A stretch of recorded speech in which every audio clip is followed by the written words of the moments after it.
faut qu'on parle des contrats-échanges au niveau fiscal. Par exemple, si moi je suis un citoyen, puis que je vais m'acheter une piscine creusée, puis ça me coûte, je sais pas moi, 30 000, mais je vais devoir gagner 40, 50, 60 000 bruts pour payer ma piscine de 30 000 plus taxes. Si je fais un contrat-échange, c'est-à-dire que j'ai un avantage imposable de la valeur marchande de la piscine en échange d'une publicité, c'est quand même drôle, parce que je vais être imposé sur la valeur déterminée de la piscine, en brut, alors que dans le fond, si je l'avais payé, je l'aurais payé avec du net. C'est une forme d'incohérence fiscale. Je ne sais pas si quelqu'un peut me détromper, mais il y a quelque chose qui ne marche pas là-dedans. Excellente question, M. Maxime. Laissez-moi vous expliquer pourquoi est-ce qu'il n'y a pas de déséquilibre et pourquoi est-ce qu'il n'y a pas d'incohérence fiscale de la vie dans l'exemple que vous venez de donner. Je me présente, mon nom est Reggie, je suis professeur à l'université au 2e cycle en fiscalité et animateur de Deux fiscalistes, un podcast. Donc, je reprends votre exemple.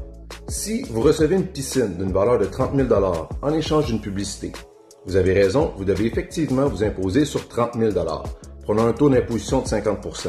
On peut maintenant argumenter sur le taux d'imposition, mais je suis votre exemple alors qu'un taux d'imposition de 50 %.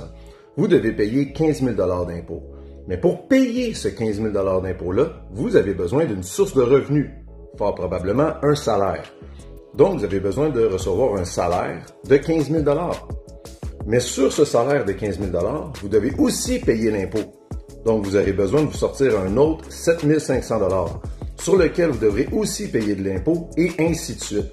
Et lorsqu'on fait la formule mathématique au complet, on constate que pour payer l'impôt sur la piscine de 15 000 et sur les salaires subséquents pour pouvoir payer cet impôt-là, vous arrivez à un montant de 60 000 Et donc, le même montant que quelqu'un qui aurait reçu un salaire de 60 000 payer son impôt de 30 000 et payer la piscine au net.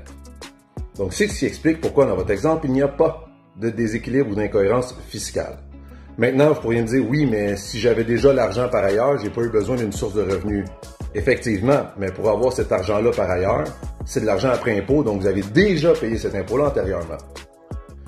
Donc, si vous avez quelconque autre question fiscale, n'hésitez pas à me contacter directement, ça me fera plaisir de vous répondre. Et n'oubliez pas de vous abonner à Deux fiscalistes, un podcast.